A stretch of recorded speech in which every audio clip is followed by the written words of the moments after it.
नमस्कार दोस्तों, स्वागत है आप सभी का। आज हम लोग विभाज्यता का नियम देखने वाले हैं, डिविजिबिलिटी रूल देखने वाले हैं।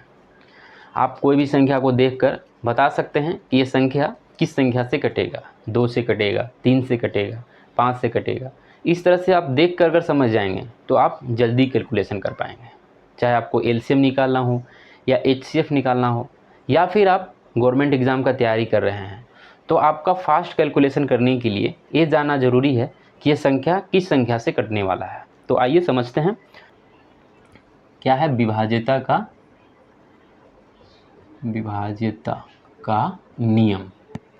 चलिए समझते हैं क्या होता है विभाज्यता का नियम या रूल ऑफ डिविजिबिलिटी बोलते हैं दोस्तों। रूल ऑफ डिविजिबिलिटी होता है, सबसे पहले 2 को देखेंगे क्योंकि एक तो सभी संख्याओं को काट देता है।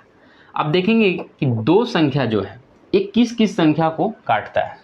कैसे समझेंगे कि ये संख्या 2 से डिवाइड होगा कि नहीं होगा, तो हमको केवल लास्ट का देखना है दोस्तों। लास्ट डिजिट सम होना चाहिए। क्या होना चाहिए? सम संख्या। लास्ट में अगर सम संख्या है तो वो 2 से कट जाएगा। सम संख्या क्या क्या होता है दोस्तों? 0 होता है, 2 होता है, 4 होता है, 6 होता है, 8 होता है। ये अगर लास्ट में है किसी भी संख्या का तो समझेंगे कि वो 2 से कटने वाला है। एग्जाम्पल आप ले सकते हैं, मान लीजिए यहाँ पे है 24 है, तो लास्ट में क्या है? 4 है, इसका मतलब ये 2 से कटने वाला है। कोई भी संख्या ले लीजिए, कितना भी बड़ा संख्या ले लीजिए, ये संख्या 2 से कटेगा? बिल्कुल कटेगा, क्योंकि लास्ट में क्या है दोस्तों? 0 है।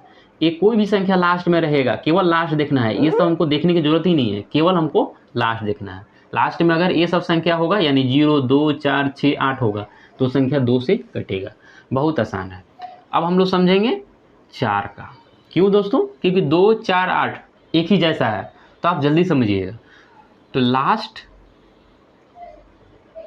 2 डिजिट देखना है दोस्तों। लास्ट 2 डिजिट अगर 4 से विभाजित होता हो, इसमें लास्ट का 2 डिजिट देखना है दोस्तों। मान लीजिए कोई भी संख्या है, मान लीजिए इस तरह का है। अब इसमें केवल 1 डिजिट नहीं देखना है, 2 डिजिट देखना है। लास्ट का 2 संख्या अगर वो 4 से कट जाता हो तो ये पूरा संख्या 4 से कटेगा। देखिए 4 से भाग दीजिएगा तो 83 कटेगा? नहीं जाएगा। इसका मतलब ये है दोस्तों कि ये 4 से नहीं कटने वाला है। अगर ये 4 से नहीं कटेगा इसका मतलब ये 4 से पूरा संख्या भी नहीं कटेगा। तो केवल लास्ट का 2 डिजिट देखना है। एक और समझ लेते हैं, मान लीजिए इस तरह का है, ये कटेगा 4 से? केवल हम लोग लास्ट का 2 डिजिट देखेंगे। 4 का पाना में आता है 34? बिल्कुल नहीं आता है। तो इसका मतलब है कि ये भी 4 से नहीं कटने वाला है। लेकिन दोस्तों अगर इस तरह का नंबर है तो ये क्या कटेगा? लास्ट में तो डबल 0 है। अब कैसे समझेंगे दोस्तों? ये भी हम लोग याद रखना है कि लास्ट में अगर डबल 0 है, जिस तरह इसमें 1 0 था, इसमें डबल 0 है। डबल 0 है तभी वो 4 से कटेगा, या फिर लास्ट का 2 डिजिट जो है अगर 4 से विभाजित होता है तो भी वो 4 से कटने वाला है। 8 देख लेते हैं। इसका देखना है दोस्तों लास्ट का 3 डिजिट। लास्ट का 3 डिजिट अगर 8 से विभाजित होता हो, इसमें 2 डिजिट देख रहे थे, उसमें 1 देख रहे थे, इसमें 3 देखना है। मान लीजिए कोई संख्या है तो इसका हम लोग 2 नहीं 3 देखेंगे। 8 उसी संख्या से डिवाइड होगा। अगर लास्ट का 3 डिजिट 8 से डिवाइड होता हो, 8 से काट के देखिए, 8 से काट के देखेंगे तो 8 का पाना पढ़िए, 8 चौको 32, 8 छः करता है 8 दहा 80 दोस्तों, 3 बज गया और 3 और 8 बज गया। 8 से कटता है 38, 38 जो है 8 से कटता है दोस्तों। इसका मतलब ये है कि ये संख्या 8 से नहीं कटने वाला है। समझ में आया? तो इसका लास्ट का 3 डिजिट देखना है। और ये भी देखना है कि लास्ट में अगर 3 0 है, मान लीजिए 1000 है, तो ये 8 से कटेगा? बिल्कुल कटेगा, क्योंकि लास्ट में 3 डिजिट है। 2 डिजिट इसमें 3 डिजिट, इसमें 1 डिजिट 0 का। अब हम लोग 3 का समझते हैं दोस्तों। 3 का क्या है कि संख्याओं का जोड़ या अंकों का जोड़, संख्याओं का जोड़ 3 से कटता हो या विभाजित होता हो। मान लीजिए कोई संख्या है इस तरह का, तो ये क्या बोल रहा है कि सभी संख्याओं को जोड़ दो और उसके बाद जो संख्या है उसमें 3 से विभाजित करो। अगर वो कट जाएगा तो 3 से भी ये संख्या कटेगा। जोड़िए इसको, 4 और 3 7, 7 4 11, 11 और 3 कितना होता है 14 होता है। 14 को जब 3 से डिवाइड करिएगा तो कटेगा, 3 के पारा में 14 तो आता नहीं है। इसका मतलब है दोस्तों कि ये नहीं कट रहा है, ये भी 3 से नहीं कटेगा। और एग्जाम्पल देख लीजिए, मान लीजिए 403 है। अब हमको देखना है, जोड़ना है 4 तो 0 0 है दोस्तों, 4 और 3 कितना होता है 7। 7 जो है 3 के पारा में आता है, नहीं आता है, यानी 3 जो है 7 को नहीं काट पाएगा। इसका मतलब है कि इसको भी नहीं काट पाएगा। तो खाली जोड़ के देख लेना है, 3 से विभाजित होता है तो 3 से कट जाएगा वो। अब देखते हैं 9 का, सेम इसी तरह है। संख्याओं का जो जोड़ है, संख्याओं का जोड़ 9 से कटता हो, यही संख्या मान लीजिए है दोस्तों 4343। अब इसको जोड़ लीजिए, 4 3 7 4, 11 और 3 14, 14 9 के पारा में आता है, नहीं आता है, यानी ये नहीं कट पाएगा। इसका मतलब ये 9 इसको भी नहीं काट पाएगा। तो इसमें भी सेम है, 3 जैसा ही नियम है 9 का, दोनों का। अब हम समझते हैं 7 का। 7 का क्या नियम है दोस्तों कि लास्ट का डिजिट, जो लास्ट का जो संख्या होगा या डिजिट जो भी बोलना है बोलिए, लास्ट का डिजिट का 2 गुना, कितना 2 गुना करने के बाद बची हुई संख्या से घटाने के बाद 7 से कटना चाहिए या 0 होना चाहिए, ये बोल रहा है दोस्तों। क्या बोल रहा है कि कोई भी संख्या ले लीजिए, मान लीजिए ये नंबर है।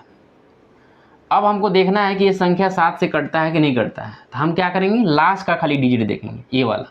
इसका क्या करेंगे, क्या बोल रहा है, लास्ट का डिजिट का दुगुना करेंगे। इसका क्या करना है, 2 गुना। तो 3 का दुगुना करिए, कितना हो जाए 6 होता है। दुगुना करने के बाद बची हुई संख्या, क्या बच गया दोस्तों 34। बची हुई संख्या से घटाने, कौन घटाएंगे, ये दुगुना करने के बाद जो आया घटा दीजिए। 3400 में से 6 घटाइएगा दोस्तों तो कितना होगा 28 बचे। बची हुई संख्या से घटाने के बाद कटना चाहिए, किसे कटना चाहिए 7 से। 7 से कटता है कि नहीं, 4 बार में तो कट जाता है। इसका मतलब ये है दोस्तों कि ये 343 7 से कटता है। अगर ये 7 से नहीं कटता तो ये संख्या नहीं कटता। या फिर यहाँ पे घटाने के बाद क्या आना चाहिए दोस्तों, 0 आना चाहिए। अगर 0 आ गया तब भी 7 से कटेगा, ये चीज़ ध्यान रखिएगा। अब हम लोग समझते हैं 11 का। 11 का क्या है दोस्तों कि जो अल्टरनेट है या फिर सम स्थान और विषम स्थान का अंतर क्या होता है। अंतर का मतलब क्या होता है, घटाओ। अंतर 0 या 11 का मल्टीपल यानी गुणज होना चाहिए, गुणज होना चाहिए। इसका कहने का मतलब है दोस्तों कि मान लीजिए कोई संख्या है 434343, इस तरह का नंबर है, कोई भी संख्या ले लीजिए।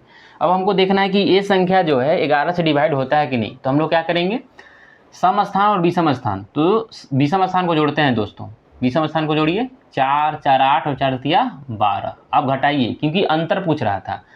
अब सम स्थान को जोड़िए, 3 और 3 6 और 3 9, घटा दीजिए, कितना आया 12 में से 9 गया, 9 3 12, 3 आंसर आया। इसका कहने का मतलब ये है दोस्तों कि ना तो यहाँ पे 0 आया है और ना ही 11 का कोई मल्टीपल आया है। 11 का मल्टीपल कहने का मतलब क्या है कि 11 का पारामो संख्या आना चाहिए। ना ये 0 नहीं आया क्योंकि 3 आया है, तो ना 0 है और ना ही 11 का कोई गुणज है। इसलिए ये संख्या है दोस्तों 11 से डिवाइड नहीं होगा। तो हम लोग 2 4 8 3 9 7 11 को देख लिए। 5 को नहीं देखें दोस्तों, 5 को भूल गए, 5 को देख लीजिए। 5 क्या है कि लास्ट 0 या 5 होना चाहिए।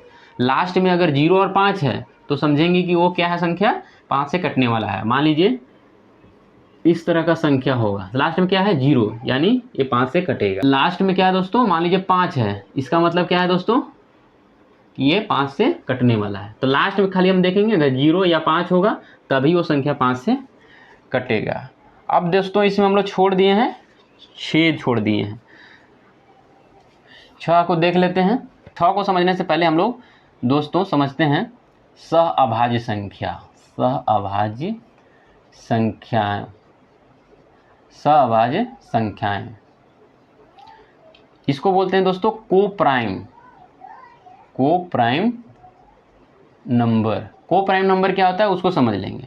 तो वैसी संख्याएं, वैसी संख्याएं जिसका HCF कितना होता है दोस्तों, HCF 1 होता है, उसको हम लोग क्या बोलते हैं, कोप्राइम नंबर बोलते हैं, यानी सहभाज्य संख्या बोलते हैं। जैसे 2 और 3 क्या सहभाज्य संख्या है, देखिए 2 और 3 का HCF कितना होगा, देखिए, और किसी से नहीं कटेगा दोस्तों, एक के अलावा किसी से नहीं कटने वाला है, क्योंकि 2 खुद 2 से कटेगा और 3 खुद 3 ही से कटेगा, तो एक के अलावा कोई संख्या इसको काट नहीं सकता है। इसका मतलब ये क्या है, कोप्राइम नंबर है, क्योंकि इसका HCF 1 है।